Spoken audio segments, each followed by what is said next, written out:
Muy buenas tardes a todas y a todos. La verdad que, bueno, eso es un placer enorme poder estar aquí. Yo creo que llevaba 5 años más o menos sin volver a Argentina.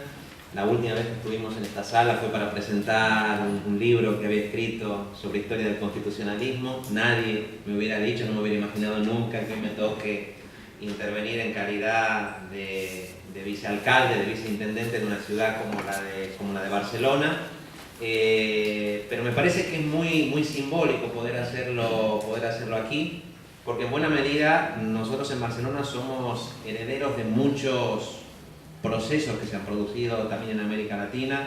Yo he aprendido muchísimo de gente como Raúl, como Ana, como Sebastián, como Cristina, mucha gente que está aquí, el trabajo de los cuales, digamos, conocíamos y sin el cual no se pueden explicar muchas cosas que también están pasando en Europa, ¿no? Es bastante casual que tengamos esta reflexión a 50 años después de la publicación del libro de Lefebvre sobre el derecho a la ciudad, ¿no?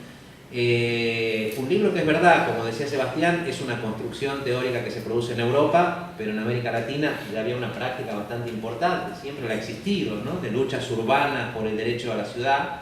De hecho, el libro de Lefebvre es del año 68, que es un año que en América Latina y concretamente en Argentina coincide con grandes revueltas estudiantiles, obreras, incluso campesinas, ¿no? El cordobazo, el tucumanazo, el rosariazo, que también en el fondo eran grandes luchas urbanas por el acceso igualitario a la ciudad.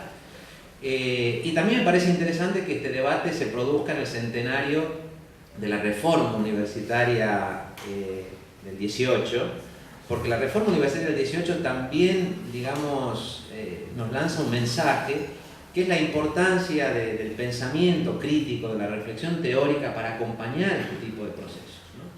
Hoy hay que reactualizar el mensaje de la reforma del 18, aquella reforma que estaba lanzada, ¿no? En aquel momento era a los hombres libres de América del Sur, hoy teníamos que decir a las mujeres y hombres libres seguramente de todo el sur global, ¿no? Porque yo pertenezco a una ciudad del sur del norte, en la que necesitamos mucho también este tipo de pensamiento crítico, en un momento mucho más difícil seguramente que el que vivíamos o el que se vivía en los años 60 del siglo pasado.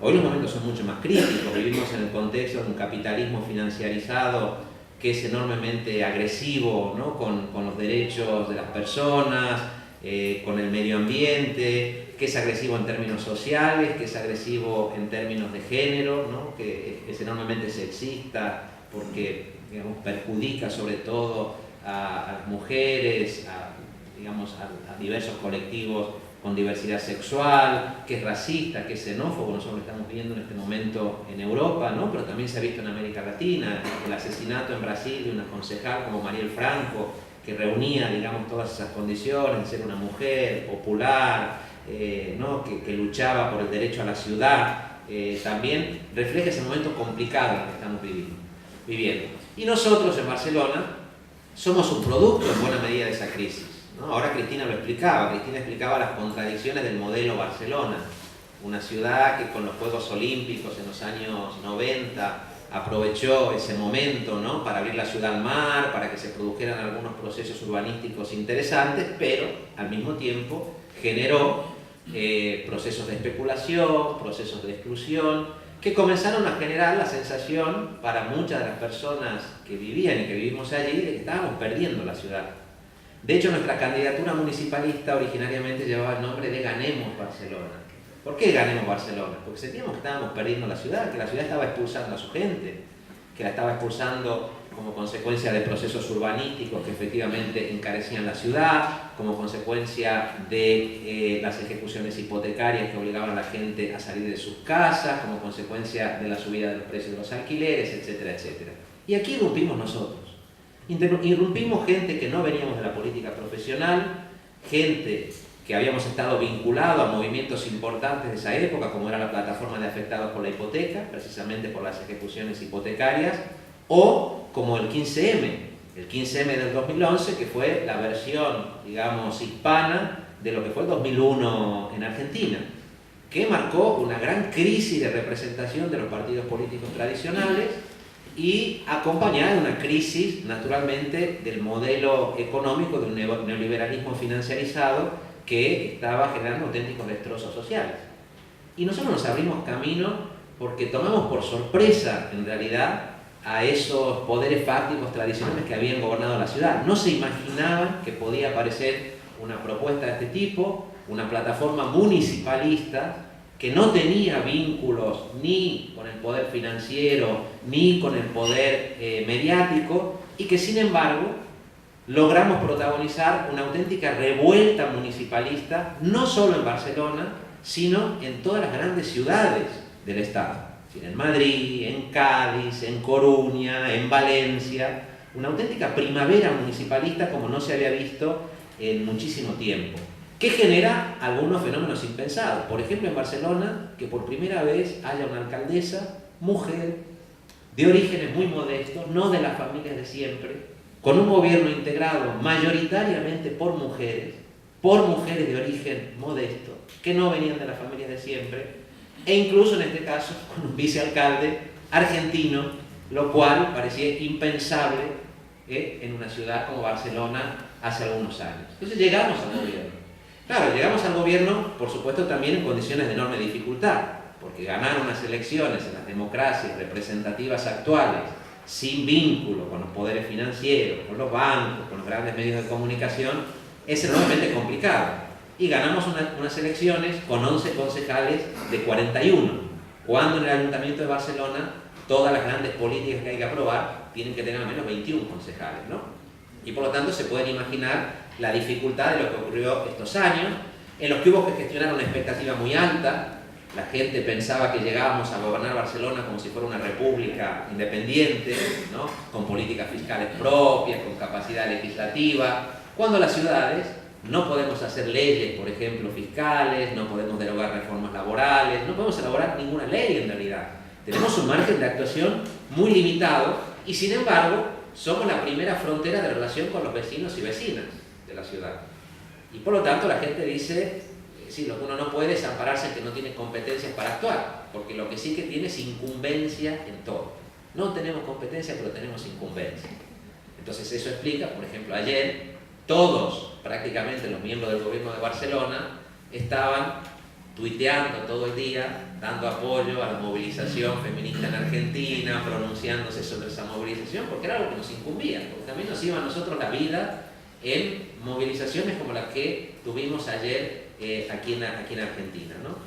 Y sin embargo, digamos, a pesar de todo eso, yo creo que en estos 3 años y medio hemos mostrado que a pesar de ser ciudades con gobiernos minoritarios, hemos conseguido avanzar, digamos, de manera que parecía impensable en esa agenda urbana, ¿no? de la que hablaba Ana ahora, que intenta poner en marcha o poner en práctica, con limitaciones, con contradicciones, pero algunos de los elementos básicos de lo que se vino configurando como el derecho a la ciudad. Un tema como, por ejemplo, con Sebastián veníamos mucho tiempo pensando acerca de esto. Y se consiguieron cosas, ya digo, que para mí son importantes, y yo mencionaría algunas. La primera, mostrar que era posible dentro de las ciudades aumentar, digamos, y mejorar la democracia social. La democracia social. ¿Qué quiere decir esto?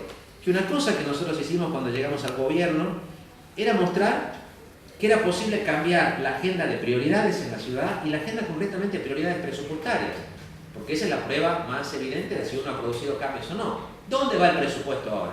Esta parte de las partidas presupuestarias que iban a los barrios más ricos de la ciudad o a intervenciones faraónicas dentro de la ciudad que no tenían un retorno social, de pronto van a otros barrios distintos, ¿no? Van a otros barrios diferentes y van a hacer una política de un urbanismo, digamos, de acupuntura, un urbanismo que lo que viene a hacer es a coser todo lo que esas políticas neoliberales de segregación estaban disgregando. Y eso luego se ejemplifica en cosas, digamos, muy concretas, ¿no? Multiplicar la inversión en comedores escolares, en vivienda, en escuelas municipales, muchas con una dimensión de género importante, ¿no? Por ejemplo, nosotros en Barcelona creamos una renta precisamente para familias monomarentales. Esto no había existido. Bueno, el solo hecho de crear esta renta, más allá del beneficio que significa concretamente para las mujeres solas, también es una señal de que es un camino por el cual se puede avanzar. Nosotros llegamos al gobierno, como decía antes, por una crisis enorme en materia de política de vivienda y pudimos crear también una exclusión, una unidad contra la exclusión residencial que nos permitió intervenir para evitar hasta ahora más de 2.000 desalojos en la ciudad. Antes los desalojos pasaban y no pasaba nada. Nosotros cuando llegamos al gobierno, lo primero que hacían todas nuestras concejales, sobre todo nuestras concejales mujeres, era anunciar en Twitter cuando había un desalojo, todavía lo hacen, para que se presentaran allí los vecinos, para que se presentaran los concejales, intentar mediar para evitar el desalojo, lo cual ponía muy nervioso al Poder Judicial porque consideraban una intromisión, en parte lo es, ¿no? Totalmente, digamos, inusual. Pero también se pudo crear una unidad contra la exclusión residencial que nos permitió evitar ese tipo de desalojos. O hacer algunas políticas que a mi juicio son originales en temas que son muy difíciles de gestionar en las ciudades, como por ejemplo el de la venta ambulante. Es decir, la venta informal, la economía informal, que en América Latina es enormemente mayoritaria, normalmente en ciudades como Barcelona se expresan en fenómenos, se expresan más vinculadas a sectores altamente precarizados o a la población migrante. En Barcelona básicamente la venta ambulante la protagonizan trabajadores y trabajadoras de Senegal. Y las políticas que se habían aplicado para afrontar este fenómeno eran políticas básicamente policiales hasta ahora. Y nosotros lo que hicimos fue, con una ley de extranjería muy difícil que dificulta la regularización de estos sectores, es precisamente aplicar, digamos, poner en marcha políticas de inclusión laboral que ayudaran a la regularización, incluso a la creación de cooperativas de manteros y manteras. Hoy, por ejemplo, Barcelona tiene una cooperativa de manteros y manteras que, digamos, salieron de esa situación de irregularidad y de exposición a la persecución policial permanente y que hoy tienen una cooperativa que, digamos, genera, ¿no?, productos textiles, de ropa, y que ha dignificado esa población. Bueno, se han sacado 130 personas de la calle, no se ha resuelto el fenómeno, pero se ha mostrado la posibilidad de, digamos, encararlo en unos términos que no eran los términos securitarios a los que estábamos, digamos, acostumbrados. Y si ustedes se fijan en las redes sociales, ahora que estamos en pleno verano, el deporte favorito de la prensa conservadora es decir en el verano que Barcelona es un caos por culpa del gobierno de Ada Colau, que todo se hunde, que todo está sucio, que está lleno de manteros. Y los manteros son el objetivo, digamos, privilegiado, ¿no?, de esos sectores conservadores, que es además un síntoma muy preocupante de lo que está pasando en Europa ahora, donde, como saben, hay un crecimiento de la extrema derecha y de la xenofobia que es enormemente preocupante y que tiene efectos en las ciudades, ¿no? Pero efectivamente yo creo que el gran desafío seguramente con el que estas nuevas fuerzas políticas de cambio llegamos al municipalismo es el de enfrentarnos a la desigualdad.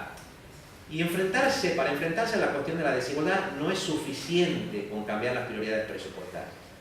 ¿Sí? Enfrentarse a la desigualdad es, digamos, ser capaces de incidir en la cuestión de la concentración de la propiedad, de la concentración de la propiedad inmobiliaria y de la concentración de la propiedad financiera. Es decir, es asumir el conflicto en la política municipal, que es un tema también enormemente delicado. Pero nosotros, por ejemplo, cuando llegamos, teníamos muy claro que la política de vivienda no se estimulaba simplemente aumentando las ayudas para que la gente pueda pagar los alquileres. Teníamos que decirle a los bancos que tenían viviendas en su propiedad que tenían que poner esas viviendas en alquiler social. Y claro, los bancos en primer momento no quisieron hacerlo y tuvimos que multar a los bancos. Y pusimos multas elevadas a los bancos para que entendieran que tenían que venirse a negociar con el gobierno municipal para poder impulsar esa política. Y lo que nos pasó con los bancos, nos pasó con muchos otros lobbies que operaban en la ciudad. Como por ejemplo Airbnb, o como por ejemplo Uber. Es decir, Airbnb, una gran multinacional que en una sociedad de turismo masivo como es Barcelona, ¿no?, lo que hacía era promover de manera poco transparente el alquiler de habitaciones que impedían que esas habitaciones se dedicaran a garantizar el derecho a la vivienda de los vecinos y las vecinas. Bueno, pues había que decirle a esta gente: esto no puede seguir así.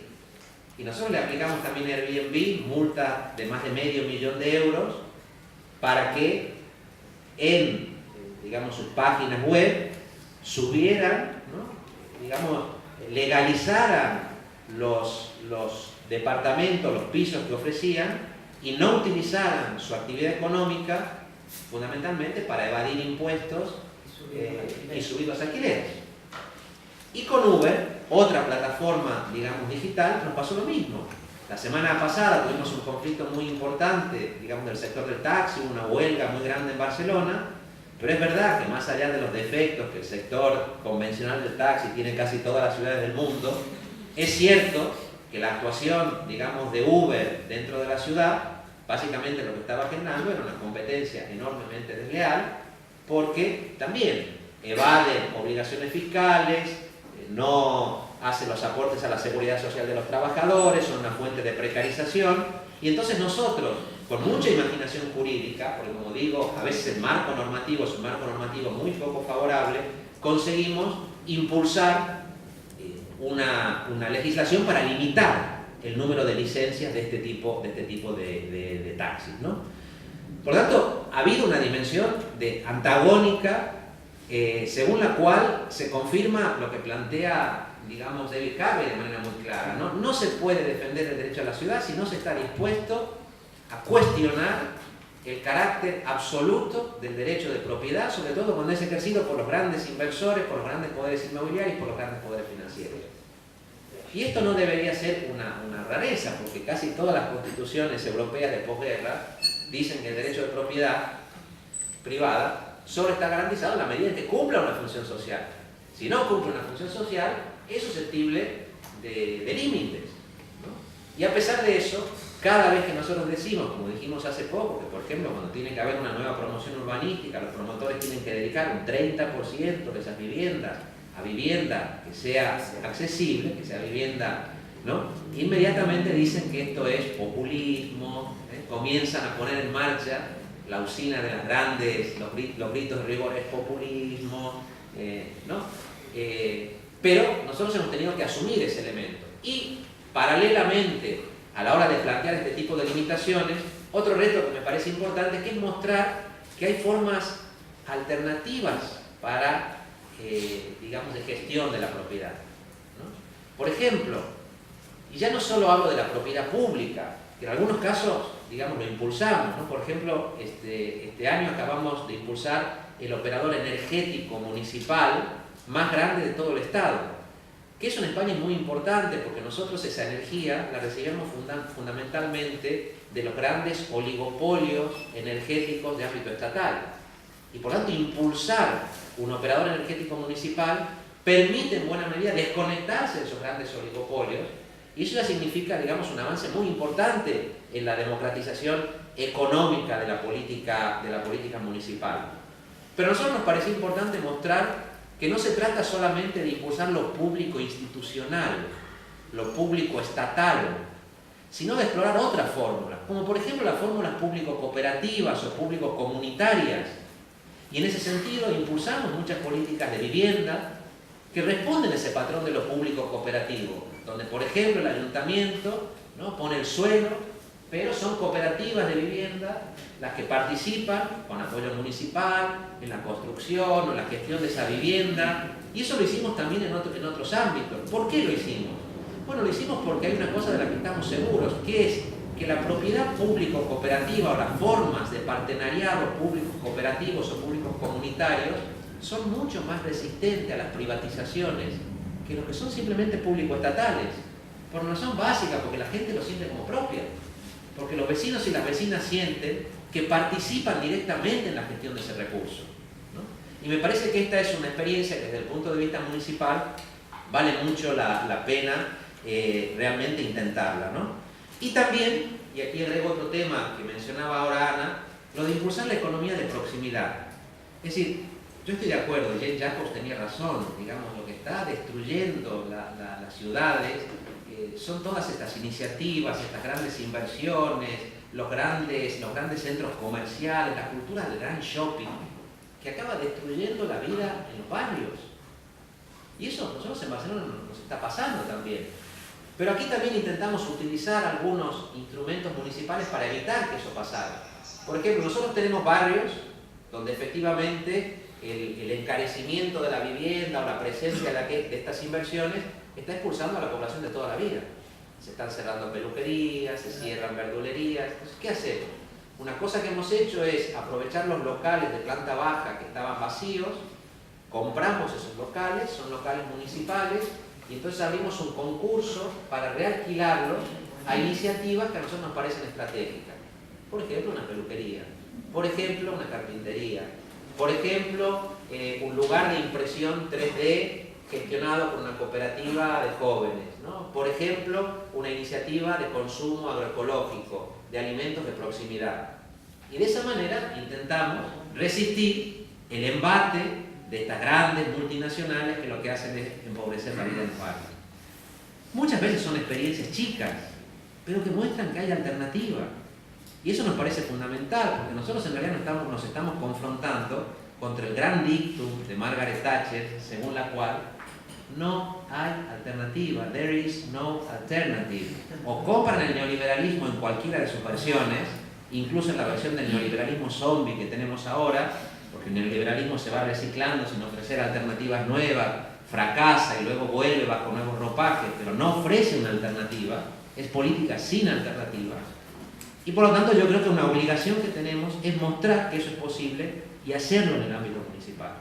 Mostrar que se puede hacer democracia social, que se puede hacer democracia económica, que se puede hacer democracia ecológica, lo cual, digamos, no es sencillo. Por ejemplo, batallando contra el auto privado. La supercuadra, como le decimos nosotros ayer, como le decimos allá, que nos permitió, por ejemplo, quitar autos de determinadas zonas de la ciudad para pacificarlos, para convertirlos en zonas donde se priorice a los peatones sobre el auto privado. Claro, eso no es fácil, ¿no? Ahora veníamos caminando, llegando aquí a la facultad, y la verdad que la ciudad de Buenos Aires es preciosa, en los parques que tiene. Lo único que estropea todo eso es la presencia de los autos, ¿no? Pero ¿cómo saca uno los autos de una gran ciudad? Porque muchas veces la gente que viene en autos a las grandes ciudades son gente que vive en el conurbano o que viven en las periferias y que necesitan entrar en auto porque no tienen alternativa. Entonces hay que invertir en transporte público. Porque uno puede permitirse sacar el auto, poner sendas bici, poner espacios peatonales, se invierte en transporte público. Y nosotros en Barcelona tenemos un déficit enorme en transporte público, pero eso fue una prioridad presupuestaria. Porque nos parecía que la principal política ecológica, popular, que se podía llevar a cabo en la ciudad, tenía que ver con el incentivo de transporte público de calidad, ¿no? Y también mostrar que se podía hacer una democracia más feminista en el ámbito municipal, ¿no? Y yo creo que aquí sí, me parece que el municipalismo es el campo de prueba por excelencia de las políticas feministas. Porque las políticas feministas se basan en la proximidad, ¿no? Se basan, digamos, en la resolución de esos problemas comunitarios, esos problemas cotidianos. Y la verdad que nosotros en Barcelona tuvimos el gran, y tenemos el gran orgullo, no me siento orgulloso de poder participar de un gobierno que es un gobierno con convicciones feministas.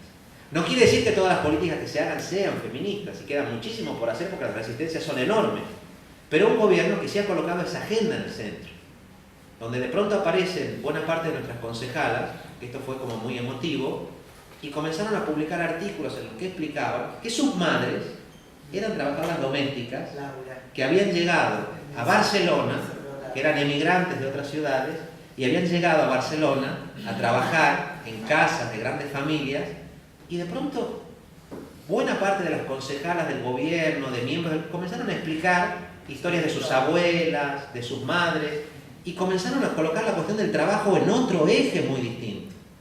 Entonces, cuando a veces uno escucha, no, las cuestiones de clase tienen que tener prioridad sobre las cuestiones de género, son incompatibles. Claro, cuando uno ve esto, a partir de las trabajadoras domésticas, a partir de las mujeres que trabajan en los hoteles, Barcelona es una ciudad turística por excelencia. Cuando uno ve quiénes trabajan en los hoteles y el tipo de trabajo que se genera allí, la visión de la política económica cambia radicalmente y se feminiza, ¿no? Bueno, y entonces a partir de eso, ¿qué es lo que estamos haciendo? Pueden imaginar, enormemente complicado, porque es un momento complicado para el mundo. Hay un momento de regresión, digamos, muy fuerte, que en Europa, como decía antes, no solamente se está expresando en la vigencia o en la insistencia en políticas de financiarización que habían fracasado y que ahora buscan nuevos nichos. Por ejemplo, los grandes fondos de inversión especulativos. Hay una sobreacumulación de capitales que sobrevuela las ciudades, que no sabe qué hacer. Dice, bueno, pero invertamos en propiedades. Si no sabemos qué hacer con esto, porque la gente no tiene capacidad para consumir, vamos a un barrio de Barcelona, compremos un piso entero, desalojemos a los vecinos que vivían toda la vida y tripliquemos los precios del alquiler. Y bueno, nosotros salimos, lo primero que hacemos es salir públicamente y decir, en Barcelona, quien quiera venir a invertir con responsabilidad social y ambiental, es bienvenido a la ciudad. Pero estos fondos de inversión que vienen a especular a la ciudad y a echar a los vecinos son enemigos de la ciudad, los declaramos enemigos públicos de la ciudad de Barcelona. Cuando uno dice eso le empiezan a temblar las piernas porque dice, bueno, ¿y ahora qué hago con esto grande? ¿No? Una cosa es salir y decirlo y ahora, sí, pero ¿qué hacemos? ¿No? Hay que sostenerlo. Bueno, en algunos casos lo hemos podido hacer. Hemos comprado, por ejemplo, bloques de edificios públicos antes de que los compren estos fondos de inversión para ponerlos en alquiler social. Pero es una política que tiene que ser estratégica porque es cara. En algunos casos también, cuando estos fondos de inversión, digamos, comienzan a hostigar a los vecinos, a intentar expulsarnos, los acusamos de acoso inmobiliario, que es una figura que tenemos en la ley, que es una infracción administrativa. Esto es acoso inmobiliario. Como es acoso inmobiliario pueden tener multas hasta de cientos de millones de euros. Y ahora tenemos en marcha 4 o 5 procesos por acoso inmobiliario contra estos fondos de inversión, que ya veremos en qué queda, pero al menos, digamos, la idea de plantar cara, ¿no? Entonces, y con esto, digamos, yo terminaría, ¿no? ¿Cuáles son los riesgos? ¿Cuáles son los retos que tenemos por delante? Para mí, el principal, porque ahora uno de los debates que está sobre la mesa en Barcelona, pero yo creo que también está en América Latina en relación a las experiencias de gobierno en los últimos tiempos, el debate sobre la no regresividad de las conquistas. ¿Cómo conseguir que los avances que se hacen no tengan marcha atrás?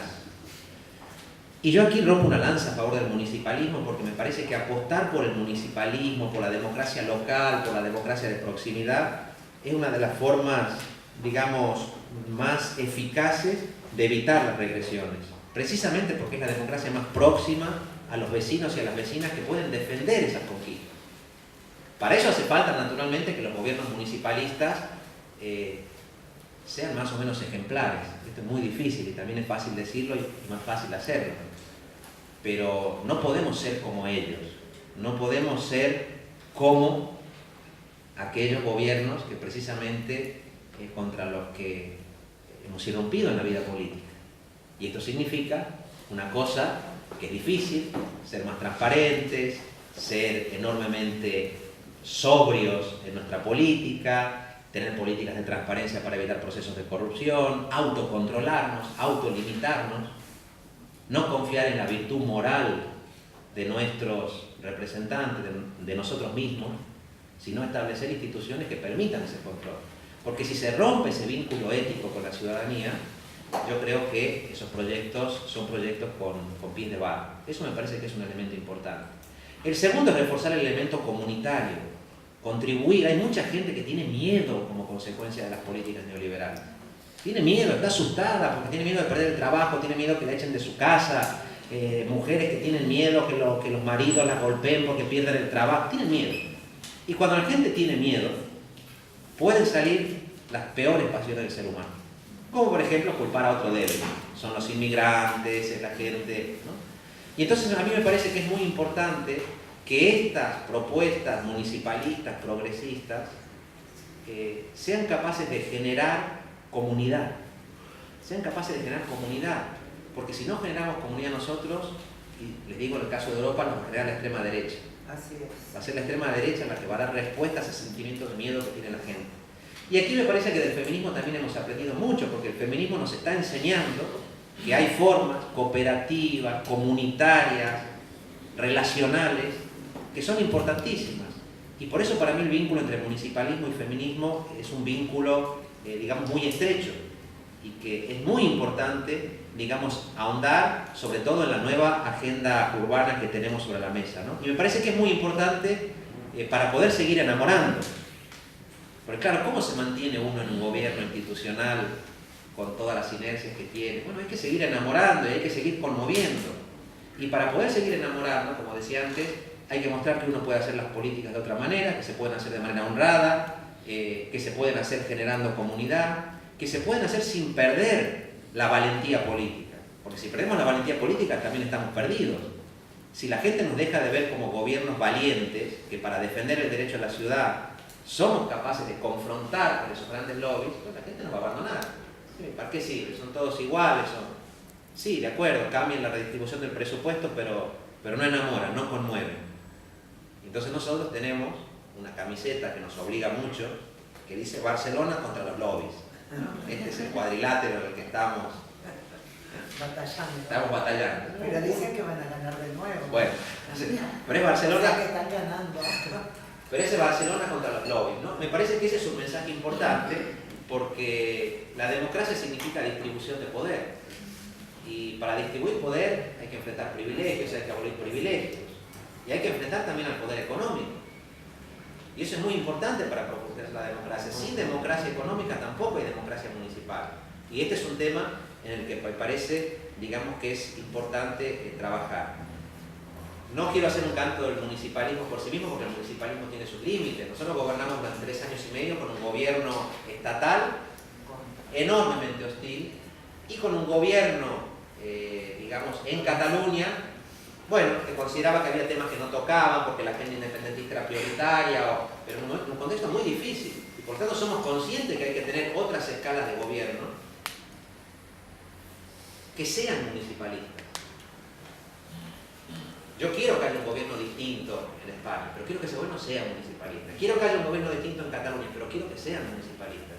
Quiero que haya un gobierno distinto en Europa incluso, pero quiero que sean municipalistas, que entiendan que la democracia por excelencia, desde Atenas hasta todas las experiencias, París, las experiencias urbanas en América Latina, tienen lugar en las ciudades y en los pueblos. No digo ciudades como contrapuestas a los espacios rurales, porque hoy todo es rururbano, ¿no? O urba-rural, en realidad, en un cierto sentido. Entonces eso me parece importante. Me parece importante apostar por la alianza entre ciudades. Las ciudades solas no podemos dar batallas que juntas sí podemos dar. Nosotros no enfrentamos a Airbnb por ser Barcelona. No, dijimos, para enfrentar Airbnb hay que ponerse de acuerdo con París, hay que ponerse de acuerdo con Nápoles, hay que ponerse de acuerdo con Londres, hay que ponerse de acuerdo con Ámsterdam, hay que ponerse de acuerdo con Nueva York. Y cuando nos pusimos de acuerdo en una agenda común, Airbnb comenzó a transpirar. Porque Airbnb venía y decía, no, vamos a llegar a un acuerdo aquí en Barcelona, el acuerdo X, y en Ámsterdam el acuerdo Z, y en Nueva York el acuerdo X. Y cuando dijimos, no, las ciudades queremos un acuerdo que tenga como mínimo estas bases. 1, 2, 3, 4. Y se avanzó en materia de regulación. De unas transnacionales que parecía imposible que pudieran regularse. Pero cuando ellos vieron que las ciudades hablábamos mal de ellos y no aceptaban la regulación, uno sabe que las grandes empresas, una cosa que no pueden permitirse es la mala prensa, la mala publicidad, y eso les hace mucho daño a la imagen. Y pudimos hacerlo con la Alianza de Ciudades. Y yo acabo de estar ahora en Montevideo. Me sorprendió mucho porque vi un cartel en un edificio en el que aparecía Luis Suárez y decía, vamos Uruguay a defender la orgumildad. Me encantó porque es un concepto uruguayo fantástico, ¿no? La orgumildad, del que uno tendría que aprender muchas cosas. Porque yo llegué a Montevideo y no solo me pasó, que saben que en Montevideo hay una ley del aborto aprobada, hay... Bueno, me dijeron, no, si nosotros con Uber ya conseguimos regularlo, los obligamos a pagar la seguridad social, los obligamos a pagar impuestos. Entonces yo dije, bueno, la alianza con Montevideo. Y la alianza, ¿no? Entonces yo creo que esas alianzas municipalistas son importantes porque el municipalismo, al menos en el caso español, nos ha ayudado a ganar oxígeno frente a gobiernos enormemente hostiles. Pero yo creo que no se trata simplemente de ganar oxígeno, sino de florecer, ¿no? Y de entender una cosa que decía una poetisa portuguesa que a mí me gusta mucho, que yo lo utilizo como figura para lo que significa el municipalismo, y es que en cada pequeño jardín hay un rumor de bosque. Y el municipalismo es eso, es como un pequeño jardín que anticipa el bosque que todos anhelamos, que todas deseamos, y que es otro de los nombres del derecho a la ciudad. Por lo tanto, esa apuesta por los jardines, los pequeños jardines municipalistas, me parece que es una de las formas digamos, más nobles de poder efectivamente actualizar hoy, a 60, a 50 años del libro de Lefebvre, esa cocina del derecho nacional.